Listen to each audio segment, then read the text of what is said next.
Okay, so what's up? Welcome to the License to Shoot podcast. Pag-uusapan naman natin ngayon, medyo natagalan kami sa pagbabalik sa UAAP content. Well, here we are now at pag-uusapan natin yung parating na finals. And this is the finals preview of UP versus DLSU. So, before anything else, please like, share, and subscribe to our channel. And ano lang, konting disclaimer lang bago kami pumunta sa aming episode. Bibigyan ko lang kayo ng isang malupit na disclaimer. Yung sa aking tabi, Tagalasal yan. Yung sa kanyang tabi, Tagalasal din. So, if any one of you are watching and UP fan kayo, yun, disclaimer lang kung may maririnig kayo na baka hindi niyo nagustuhan, it's kasi iba yung take namin kasi iba yung pinanggagalingan namin. So, yun lang naman. Pero with that being said, we're gonna keep this episode as fun as possible and as exciting as possible. So, yun, finals. Bago tayo umabot pala sa finals, William, pag-usapan muna natin yung Final Four. Okay, so honestly hindi ko masyadong napanood yung with all honesty, yung second game hindi ko napanood kasi pauwi ako noon galing may pinuntahan ako noon. So Mm. sa napanood ko yung first game, yung Battle of Katipunan, which dikitan pa siya nung simula eh. Nung bandang finals, finals tuloy, nung bandang mga second half, Final stretch. final stretch, especially sa fourth quarter, parang nag-control na talaga yung UP. Medyo lumabas yung pagkaano ng Ateneo, pagkabata nila and yung rebuilding process nila kasi alam naman natin na rebuilding ang Ateneo ngayon kasi they lost their basically halos buong starting five nila nawala nila si Andrade, si Dave, si Padrigao, tsaka si Ange, di ba? So sobrang Mm-mm. bago talaga tong team na to kaya they put up a good fight definitely. Especially I predicted na makakaisa pa nga Ateneo din eh. Like UP mananalo pero aabot game 2. Pero wala, lumabas talaga yung experience nila, especially yung sina Diouf and si CJ. 'Di ba? Parang sila yung din eh. And si rin pala Okay. si Abadiano din nagiging na eh. Especially defense. Parang baroka talaga eh. Oh, yun. Actually, si Abadiano naman talaga eh. Ako fan ako ni Abadiano since high school pa lang and yun naman talaga yung calling card niya. And ako, to be honest, hindi ko napanood yung UP. Actually, hindi ko napanood halos nung Final Four nung Saturday. I'm more of the results only kasi medyo tama yung hula ko na ito, kung sino man yung it will only take one game for those twice to beat Oh, advantage teams na doon sa Final Four. So hindi ko siya pinanood talaga. Inaantay ko kung may magfo-force ba ng do or die, but sadly enough wala. Pero gusto ko lang pag-usapan na lang yung Ateneo and NU. Let's start with NU. Yung NU going to the season, alam naman ng lahat. Ay alam naman if you're watching the channel na fan ako ng NU this year and even last year. So ako condition lang naman sa NU para umabot sila ng finals is to get that twice to beat. Unfortunately for them, hindi natalo sila sa Adamson nung elimination and even yung UP din and that spelled the doom for them. And for NU, I think chin up pa rin kasi this is back-to-back third place sila. And isa lang naman ata yung magagraduate sa kanila, which is si Patrick Yu, yung bench scorer nila. sobrang So, intact pa sila. sobrang intact pa sila next year. So, if may improve pa like sila Humamoy, sila Mark Parks, and mag-level up talaga si Baklaan and the rest. Ano pa rin maganda pa rin yung ilalabas nitong NU for season 87. While on the other hand naman yung sa Ateneo, sa akin Ateneo lang inexperience lang talaga sila. Batang lineup lang 'to. And dun sa mga nagsasabi na parang rumors na baka tanggalin na daw si Coach Tab. Parang this is the first time that Coach Tab hindi umabot sa finals. Buong Since nung dumating siya sa Ateneo, 'di ba? hmm. So, yun lang i-take consider natin yun. And at the same time, ako napansin ko lang is yung si Jared Brown. Tingin ko lahat ng UAAP fans, tignan nyo ng mabuti si Jared Brown. Yun yung brightest spot. Aside from like may mga bright spots pa sila like Balungay, Amos, and Kun. Pero to si Brown, tignan nyo na mabuti. Kasi ah, feeling ko ako lang nakakaramdam pero medyo may pagka Matt Nieto vibe siya. In a sense na si Matt Nieto nung dumating sa UAAP yung first year niya, babad siya as a point guard. And then as time develops, he became one of the best point guard in the UAAP. So si Jared Brown, tingin ko nandun yung trajectory niya. So kailangan natin Yan, bantayan yan. At saka ano rin, si Jared Brown, 'di ba? Parang 'di ba nag-recovering from a flu pa siya nung bandang final stretch, para home stretch of the elimination hanggang nag-final four. Though ang ganda ng nilaro niya against Adamson, pero 'di ba may mga times talaga na minsan parang hindi naman lagi kunyari may sakit ka. Tapos naglaro ka ng magandang nagkaroon ng magandang laro. Hindi naman lagi ganun mangyayari. Sometimes na Mm. talagang tatamaan ka rin ng sakit mo or whatsoever, 'di ba? So, yeah, pag healthy na sila. And si naman din si Balungay, 'di ba? Well, he had a great run this year. Ang na-notice ko kasi kay Balungay is parang hindi pa siya parang wala pa siya sa like, sige, this next season would be his third, pero parang wala pa siya sa sa parang point of his career na kung saan na siya, may stable spot na siya. Kasi puro adjusting pa siya nun 'Di ba? Nag-adjust pa siya from like una-una rookie year niya, nag-adjust siya sa UAP environment. Tapos ngayon, since ang daming nawala, nag-adjust siya to the main guy environment. So, 'di ba? Parang next year I would expect a better season for Kai Balungay next year. And ano yun, in both teams naman, I think we expect both better performance for next year, especially Ateneo. Nakakuha na sila ng rebuild. Ito na yung rebuilding period nilang kung tutuusin eh. So next year, maybe back in Sakto shape naman. ulit sila. And then NU naman intact pa rin. So definitely merong kakagat pa yung NU na yan for next year. Kailangan lang talaga for both teams hindi maghihiwalay-hiwalay, Mm. especially this long off season ahead. And now, after talking about the fallen two sa ating final four, let's talk about the remaining two at yung finals matchup nila. Pag-usapan lang muna natin per team muna, like paano sila umabot dito sa position na to. Dasal muna. And Lasal muna? Gusto mo save the best for last. Ay, sorry. Sige. 'Di ba? Bias to.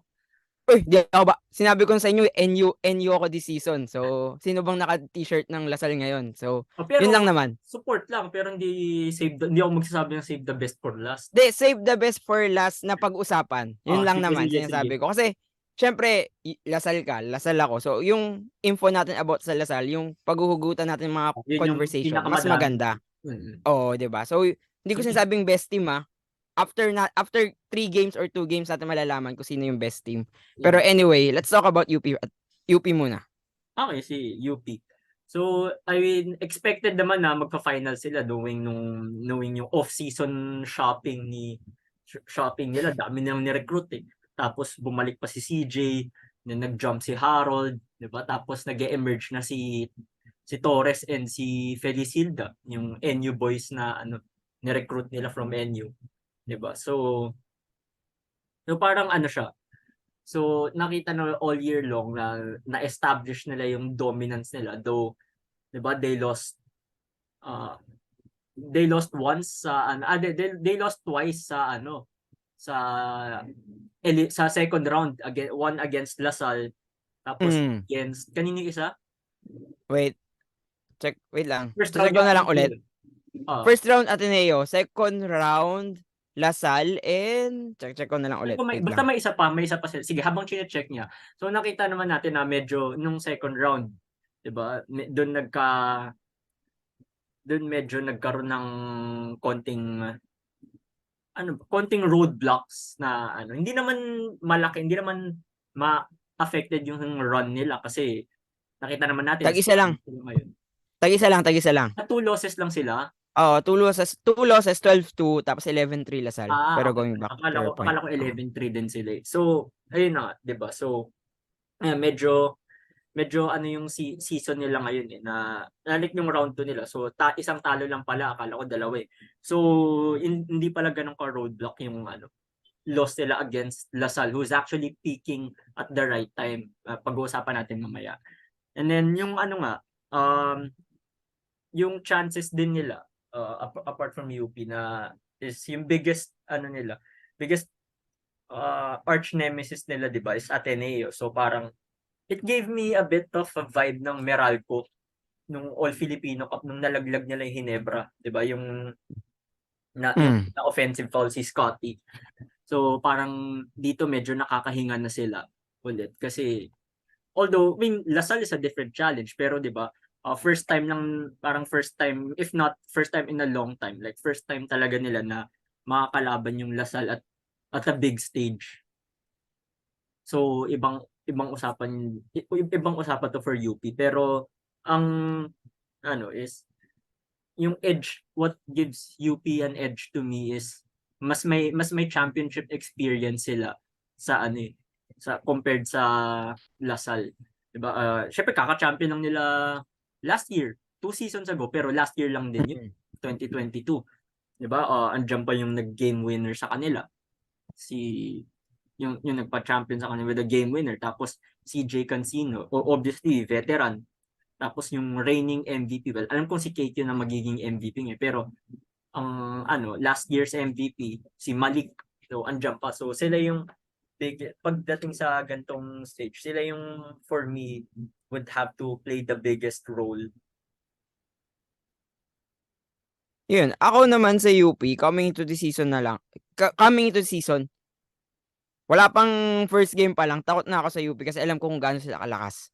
And then, siguro, yung coming from how I respect UP from the start of season 86 is, nagmumula pa yun nung, Phil Oil finals matchup nila, which is Lasal UP din yun, somehow. Na, UP outscored Lasal na sobrang dominant win, tambakan yun eh. And yung game na yun, it was proven na sobrang lakas ng UP offensively. And I think coming to this season, ganun din yung nangyari. First round, natalo lang ng isa sa Ateneo. Second round, natalo lang ng isa sa Lasal. And 12-2 sila. So, ako definitely they're the content. Sila yung yung parang Barometer pa rin. mas... Sila pa rin ang barometer. Hindi. Ang term ko is mas Yamado. Like, Yun, Yamado. mas... Yamado sila. Siguro, ang chances hindi 50-50. Around siguro 60-40. And UP yung mas malaki yung 60 or 55. Mga ganun tingin ko. Basta UP yung mas mataas yung chance. Kasi nga meron sila nung sinabi mo kanina, which is the championship experience. Third straight finals appearance for them. That resulted to 1 championship. And maybe 2. Pero question mark pa yan. So, 'di ba? So, yung from 3 straight finals appearances, sino ba yung madaming mga players na naka-experience noon, like si Alarcon, Abadiano, Fortea, si Cancino dalawa lang pero 'di ba counted na rin, si Kagulangan, si Diouf. So maraming players sa UP na may alam na yung championship environment, which is dun yung panghuhugutan nila this finals. Siguro lang, ibabaling ko lang ng konti dahil Yamado talaga UP for me. Babaling ko lang ng konti. Siguro yung eliminations for UP, medyo nakita natin yung mga weaknesses sa cracks on the armor of UP. Especially, yun nga, pag nawawala si Diouf, dun sila nagkakaroon ng problema. Especially, nung laban nila against Ateneo ng first round, dun na-exploit si Diouf eh. Yung parang if he became, pag naging foul trouble siya, dun makikita na medyo malaking nadidip ng UP. So, yun lang naman. Sorry, going back lang. Yung pag-exploit sa weakness na nakita natin nung elimination sa UP, Lasal pala gumawa nun nung first round nila. Although nanalo sila sa Lasal, pero nakita yun nagawa ng Lasal i-exploit yung weakness ng UP, and I think naging factor yun kung bakit nanalo yung Ateneo nung first round sa UP nun. And then, yun lang. Okay, so move on na tayo sa... So wala, ayaw mo na pabunguhin yung UP parang Hindi, meron you na. just ended. Nasabi ko na lahat ng nasabi ko eh. Sige lang. So yun, ikaw na. Alam ko excited ka na. Nakakulay Oo. green ka pa nga ngayon eh. Hindi lang basta green, oh. May logo pa ng Lasal. Pero yun Sino bias ngayon? Ay, joke lang. objective lang tayo dito. Biased ako pero objective ako sa mga sasabihin ko. Okay. Sige. Okay. So, for Lasal, 'di ba? Syempre number 1, KQ. I mean, MVP na siya. Wala pa, hindi pa na-finalize or like hindi pa formally ina-announce pero alam naman natin na si KQ ang MVP, like Tsaka iba yung jump niya from last year to this year. I mean, sige, Rookie of the Year siya, pero hindi pa siya yung parang tower, hindi naman necessarily tower, pero like yung force to be reckoned with na kilala natin ngayon. Diba? So, yun din, KQ would be the biggest factor for Lasal. Mo, second year niya pa lang, may King Archer treatment na siya. Parang si Geronteng, di ba? So, yun din. And then si Evan, of course, medyo nakikita natin na tinatanggap niya na yung role niya, natatanggap niya na yung role niya na parang he's the Jamal Murray to KQ's Nikola Jokic. And then si yung mga other supporting casts like si Policarpio, ang ganda ng nilalaro. Then, Kala ko si Polly, nagulat ako. Sorry. si Raven Cortez, di ba may din, Mm. may mga good runs. And then si Phillips, grabe yung si Mike Phillips, parang hindi talaga napapagod eh. Actually, Motor mic nga eh. yun nga, since nasabi ko na rin yung hindi napapagod, you have to give it to to their strength and conditioning coach. Yung staff nila doon, other than si syempre, Sino ba strength nila? si Mix Vito ba? Aitona, tsaka si Jello Vito. Nandun din si Jello ayun. Vito, nasa din. So, Oo nga, yun nga. nakikita ko yung si Jello Vito, papasok ng Razon eh. Pero, yun, ba, nakita natin na pinaganda talaga nila yung conditioning ng players na. Teka lang, time out. Meron akong nakakagagong tanong. Ano? Bakit nakikita mo si Jello Vito sa Razon? Tumatambay ka ba sa green court? Kaya mo nakikitang dumadaan? Saan? Oo. Tsaka, hindi kasi talaga? girlfriend ko taga-green. Okay. Kala ko tumatambay ka pa ulit dun eh. Minsan, papadaan. Ito talaga, wag mo na anuhin dyan. Sorry. Wala. If you know, you know lang. If you know, you know lang naman yun eh. So, going back. Mga taga-Lasal, tsaka pumupuntang Lasal lang makakaintindi ng mga sinasabi niya. Pero, Kaya nga, nagtanong lang ako. pero yun Sige, naman, go. di ba? So, nakikita mo rin na maganda yung pagka-condition nila sa players na, di ba? Parang hindi mo nakikitang napapagod eh. So, lalo na kay KQ last year. Di ba? Parang lang siya eh. I mean, he was good, pero hindi mo nakita ngayon, batak na batak talaga eh. Tapos, shoutout din pala kay KQ yung lagi, di ba? May tattoo siya ng lolo niya, di ba? Tapos parang lagi kikiss. So, magandang story din yun for KQ. Tsaka si Coach Topex yun talaga yung biggest factor for me. Si Coach Topex. Kasi alam naman natin, di ba? Baste pa lang, tapos sa Lyceum, and then a bit sa Phoenix, 'di ba? Na yung mga lalo na sa Young Guns ng Phoenix. Nakikita mong inaalagaan talaga ni Coach Topex na to the point na parang ikaw na mismo, like yung players na mismo yung mahihiya na ang daming leeway na binibigay ni Coach Topex sa atin, tapos parang tayo hindi man lang tayo mag-e-effort. So dun lumalabas yung kaya na parang dun lumalabas yung binibuild up ni Coach Topex, especially at his first year sa UAP. Sige, 'di ba? Parang matagal na siya sa college basketball, pero UAP iba pa rin ng UAP sa NCAA. So, yeah, and natatranslate ni Coach Topex yung na-build up niya from yung na-build up niya sa NCAA, natatranslate niya to UAAP kasi I mean, no league is better than the other, pero iba yung brand of basketball na pinapakita ng parehong liga.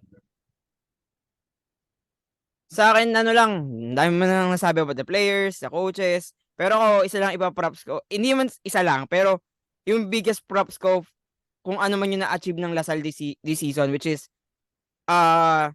finals appearance, the least, is dahil kay Coach Topex Robinson nga yun. And I think, sobrang saludo lang ako kay Coach Topex. Simula preview pa lang natin, tinitingnan natin si Coach Topex, and even we made a content nung daming nagdududa kay Coach Topex. And ngayon, I'm just super happy for Coach Topex Robinson na natulungan niya umabot yung yung Lasal sa finals. And I just want to say na alam ko naman lahat ginawa yung best, especially the fans, the players, the coaching staff, even the management. Pero I just want to say na every year, ganyan naman ng DLSU. Yung fans na parating nandyan yung suporta. Yung players, they will always work their asses off para umabot dun sa goal nila. Coaches, ganun din. Yung management, ganun din. Kinukuha, scouting, ganun din, di ba? They will always try their best para makuha yung best of the best talent para Yung makalaro sa green alumni. and white. Di ba? And alumni din as well. Lahat yan, ginagawa nila yung best na yan. And this year, para sa akin lang, naging X factor lang si Coach Topex. Kasi from the previous year, di ba? Lahat naman ng sinabi ko, they always do their best at this level. Yung sobrang taas na level. And I think, nung nakuha natin si Coach Topex, I think it was the best decision. Kasi si Coach Topex, alam niya yung kailangan ng Lasal, which is to build or to strengthen the pillars of our basketball program. Kasi everything else ang ganda na eh. Like yung scouting, management, alumni support, fan support, players, 'di ba? So, it's just nice to have a coach like Coach Topex na alam kung ano yung kailangan gawin or alam din kung paano lalong papatibayin yung basketball program. So, with that being said, wala lang. Nasabi mo na kasi halos lahat about sa players and everything else. So, just want to give Coach Topex the flowers that he really deserves. So, yun. And ano lang, to add na lang din. I like din yung sinabi mong point about their yung ano, conditioning nila. Kung bakit din sila umabot dito sa point na to. And malaking tulong din yun. And to add to Coach Topex, last na for Coach Topex, to add to him din, ano pa yan nag-aaral pa yan sa Lasal Sports Management. Ngayon? Ngayon actually, that's a trivia na na hindi ko Trivia. alam. Sige, may isa pa akong trivia pero maya-maya onte. Feeling ko magkakapareho tayo ng trivia eh. Pero sasabihin ko na yung akin.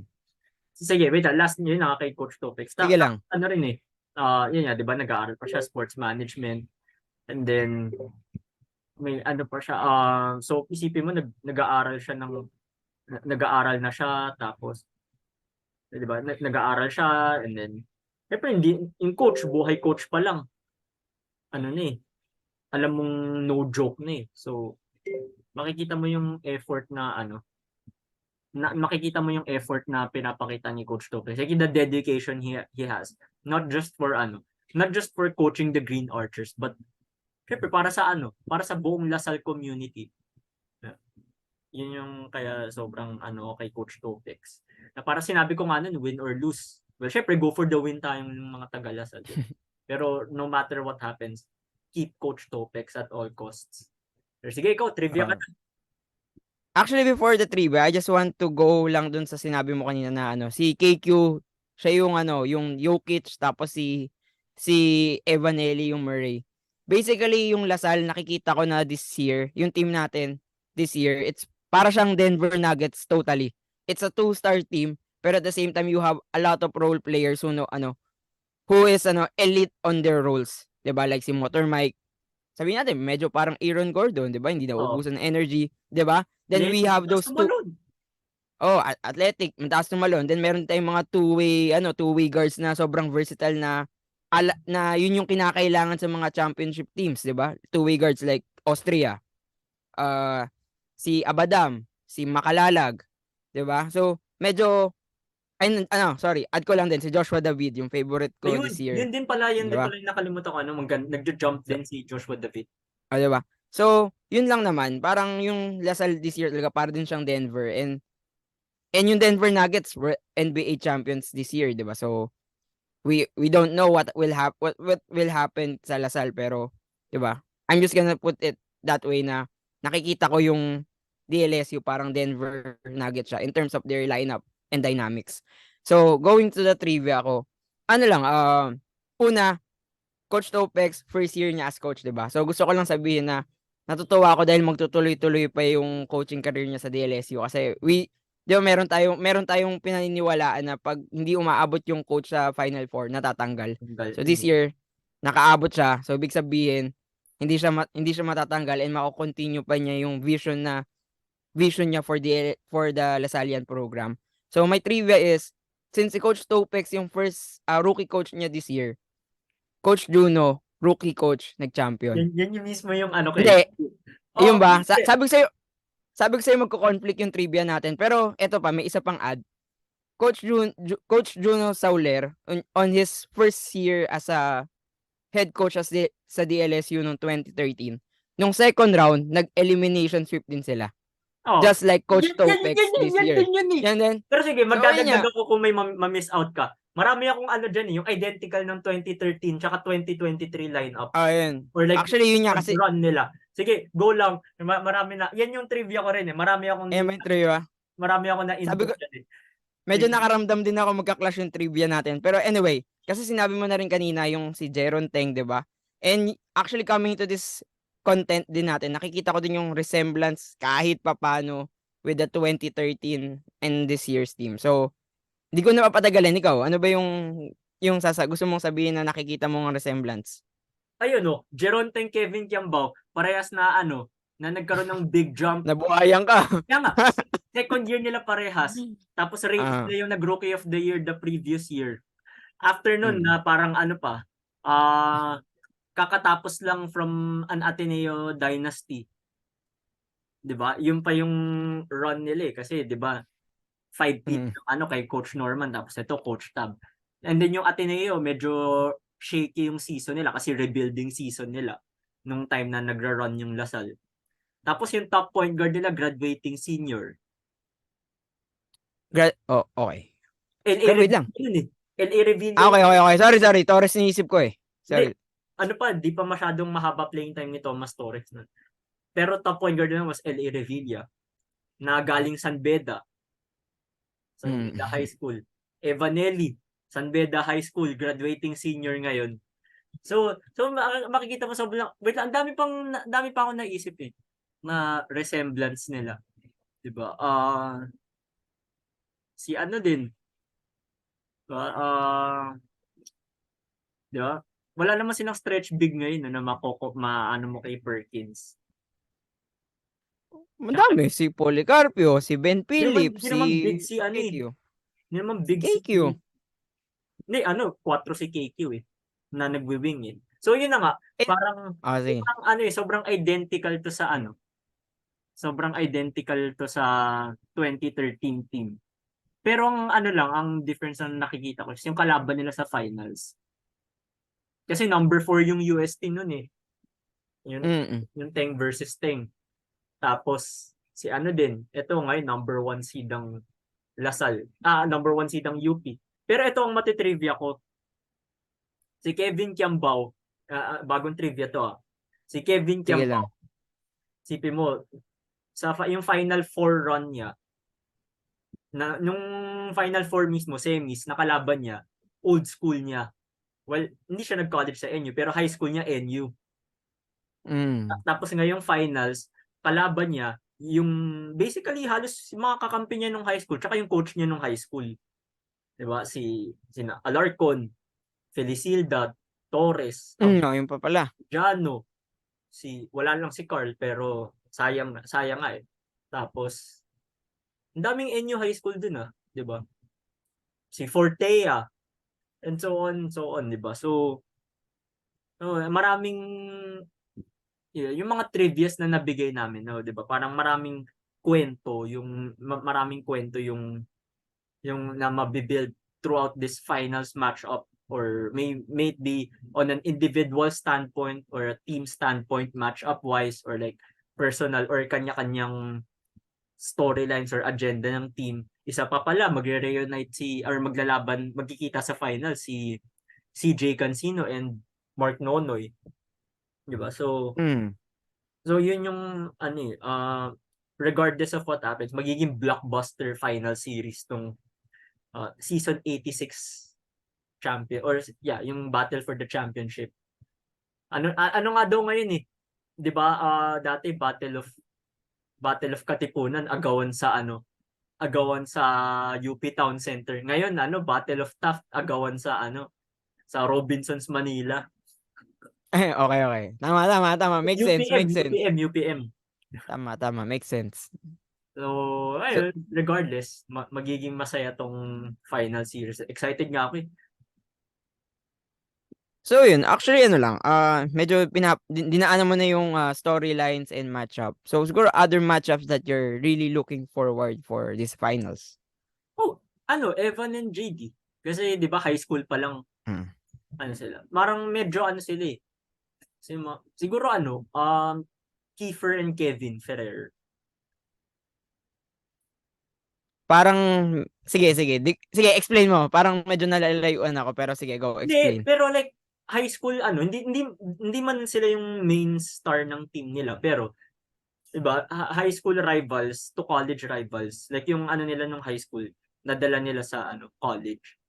Kaya yun yung kind of resemblance. Not necessarily yung levels na sila yung Mm. guys ng school sila, and hindi rin sila yung ano, hindi rin sila yung parang Kiefer and Kevin na juniors program ng ano nila, ng kanya-kanyang school nila. Kevin Fairs from UST High School, Kiefer from Ateneo High School. Umakit lang sila to the college. Pero 'di ba si Evanelli from San Beda High School, and then si JD Lasal Green Hills, and then si JD nag-UP, si Evan nag-Lasal. So yun yung nakikita kong resemblance na yung the only resemblance that I see is parang from high school rivals, dinala nila sa college yung rivalry nila. Diba? So, sa import matchup naman or like FSA matchup naman, I mean, as great of a player si Bright is, 'di ba? Alam naman natin na sobrang lamang ni Malik sa kanya. And then ang ano sayang si ano eh, Carl KQ matchup sana eh, pero syempre si Carl's making so much money sa B-League. And then si ano rin, pero yun nga, wala akong nakikita yung matchup kay KQ. Okay, so actually hindi yan yung excited na matchup ako, pero I think eto, total na bring up mo na rin naman. Ako, for me, ang matchup ni KQ is is si Malik Diouf. Hindi siya necessarily uh, position matchup, pero like Hmm. In terms of kung paano ano, sila in kung terms sino of sila sa their team nila. impact for both of them. Oh, yun. Same sila ng impact sa team nila. Hindi lang sila same ng position. Si KQ medyo power forward na do Kaya it mag all, and kaya mag-dress. kahit ano kaya ni KQ, and pag nawala si KQ sa DLSU this season, ang laking blow nun. And ganun din naman si Diop. Nakita na natin yun nung elimination round. Pag nawawala si Diop sa UP, ang laking butas yung nangyayari. And ano lang, to add lang din, it cost them the game against Lasal. So, second round meeting nila with DLSU, wala si Diouf, natalo sila. So, Ako ganun dito kalaki yung, oo nga pala. ganun kalaking impact si Diouf sa UP. Nakita na natin yon. Si KQ, kahit hindi natin nakita yon, alam natin na ganun kalaki din impact ni KQ sa DLSU. So, etong dalawang na to, pag nag-match up to, 'di ba? It will be a fun matchup to see, and yun nga. Just want to end this matchup with a trivia lang din. This is the first time na full force yung dalawang team na maglalabanan sa season 86. Round 1 wala si Nelly. Round 2 wala si Nga Dio for pala, UP. nga pala So ito yung nagkasakit si Nelly. parang parang Injured, something like that. parang ito na yung time na makikita natin sila at full strength. As exciting as a matchup yung elimination round ng UP Lasal. Ito pa lang yung first time natin makikita na full force ang DLSU, full force ang UP. Oo nga, So, yun din so pala. yun ang magandang titignan this game 1. And ano lang, going back to the matchup, I really want to see, as a UST fan din, tamo, hindi ako bias sa DLSU dahil UST at NU fan ako. Pero UST fan niya, nasabi mo na, Nonoy and Cancino. And ang poetic lang din na first finals appearance nila in the UAAP, sila yung magkasama, and then their last finals appearance will be sila yun na yung magkalaban. Separate ways Hindi, na sila. hindi naman sila rivals, pero wala lang, ganda lang din tignan yung storyline na yun. Pero I'll just add sa side ng DLSU, kasi nga DLSU naman tayo. Si Mark Nonoy, game 1 niya, first ever game niya sa sa Final. first ever game finals, yes. Against last Ateneo yun no season 82, 26 points. Oh, yun, 26 points. Yeah. So he was built differently nung finals nila nung season 82, nung rookie year niya. Sobrang galing ni Mark Nonoy. And ngayon, actually maganda din comparison tong dalawang to. I think both of them are X factors for their team. Kaya maganda silang matchup. And the way yung trajectory lang din nila this season, medyo night and day. Si Cancino, sobrang ganda nung pinakita nung first round. Kasi for me nga, top 5 player of the UAAP yan this season. No doubt. 'Di ba? Kahit na medyo hindi ko siya naramdaman nung second round. top 5 player pa rin to si Cancino. Ang ganda ng ginawa niya nung first round. On the contrary naman, si Mark Nonoy, nung second round, dun siya uminit. Yun yung Nung sasabihin last, ko about Mark okay, Nonoy. Na parang ayun. nakikita na natin yung UST Mark Nonoy ng naka-green. So, Yun na yung ngayon, mismong ano. eto na yung chance nila pakita ulit, di ba? Magsasagupuan tong dalawang to. And tingin ko lang naman, with Mark Nonoy's performance at sa late second round, mas may advantage si Nonoy ng konti dito sa matchup na to. Kasi yung momentum na kay Yan Nonoy eh. kay Nonoy. And especially nung feeling ko yung finals experience niya din yun yung performance niya nung season 82. Ang laking factor nun. If na-channel ulit ni Mark Nonoy yun, ang laking tulong for DLSU. O kasi knowing ano, 'di ba? Knowing parang pangatlong season na to ni Mark Nonoy sa Lasal. Pero 'di ba, last 2 seasons niya, yung first 2 seasons niya sa Lasal, parang hindi pa natin may mga good runs siya, pero hindi pa natin talaga nakikita yung yung UST Mark Nonoy sa Lasal, 'di ba? Tapos Hindi, ano lang, sinasabi pa nga na he takes a lot of reckless shots nung time na yun. Pero ngayon, like slowly nahanap niya na yung footing niya, and yeah, at the right time na mismo kasi syempre parang now or never na talaga to kay Mark Nonoy kasi since mm, 'di ba hindi pa siya since ito na yung last season niya, then wala pa siyang championship under his belt. So today or yeah, this season is basically now or never for him. And yung kay Nonoy lang pala, dinedeliver din naman ni Mark Nonoy na ano, parang he really has that dog in him na parang gusto niyang parang end his UAAP stint ng may champion. syempre, definitely, both of these teams and all of the alumni, all of those graduating players, gusto sila yung team nila yung magcha-champion, diba? Pero just want to add lang dun kay Nonoy na sinabi mo, pangatlong taon niya na sa Lasal, ngayon lang natin siya nakikita yung UST days niya. And I think it's props to Coach Topex and the coaching staff.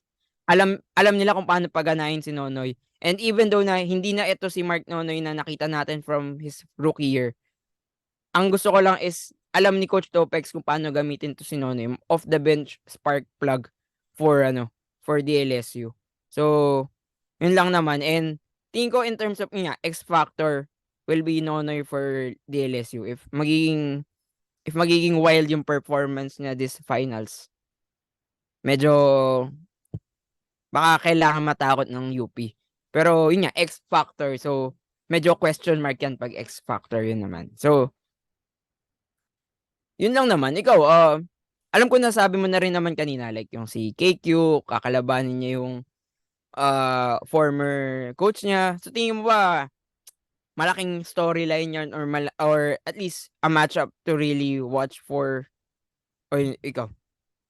Slight kasi I mean obviously parang nung magkasama sila sa NU high school.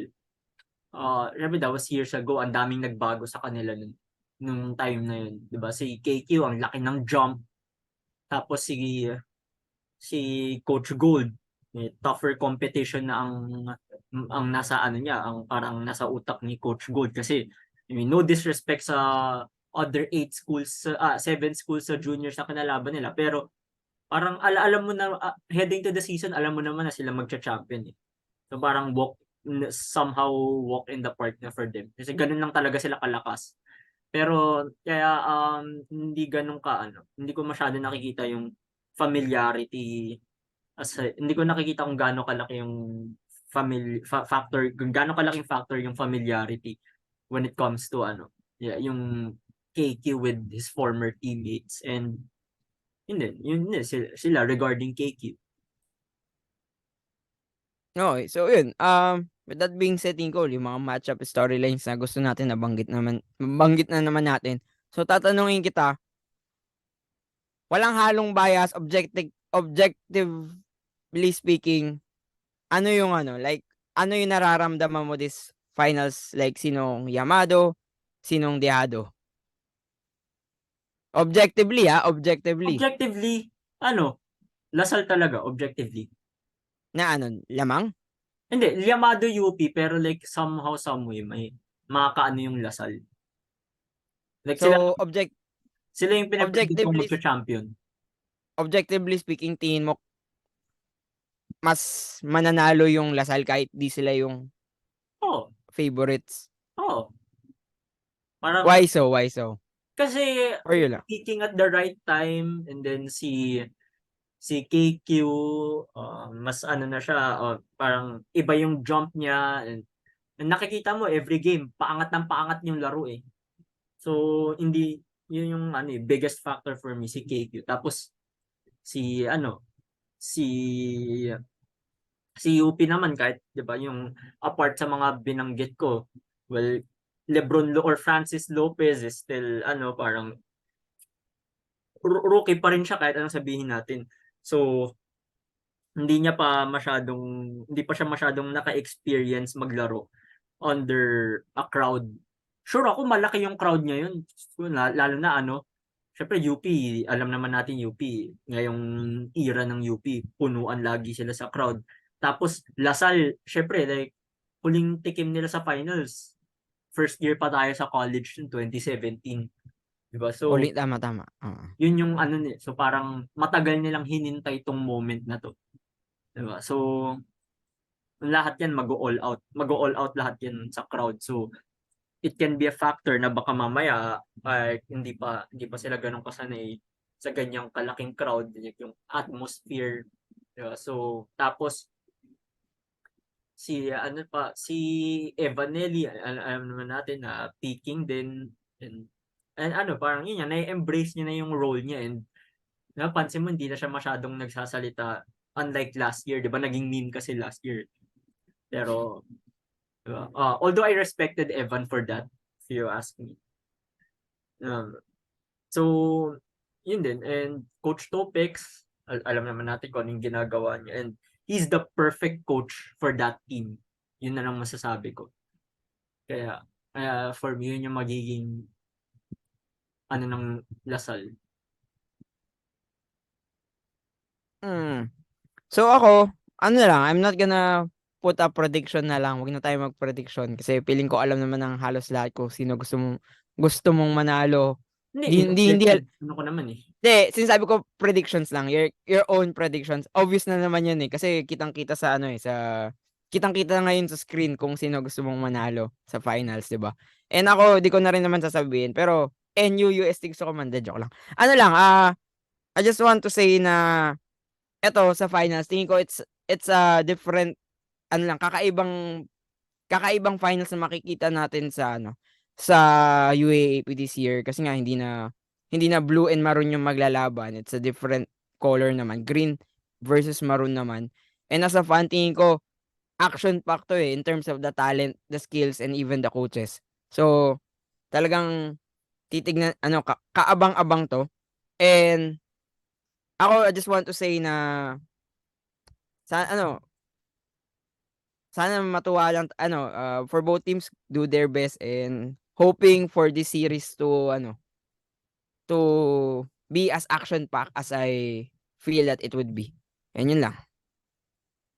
Okay, so that pretty much sums up our UAAP Season 86 Finals preview. So kung umabot kayo dito, please don't forget to like, share, and subscribe. And comment nyo rin comment nyo rin kung sino yung gusto nyong manalo or sino yung tingin nyo mananalo, di ba?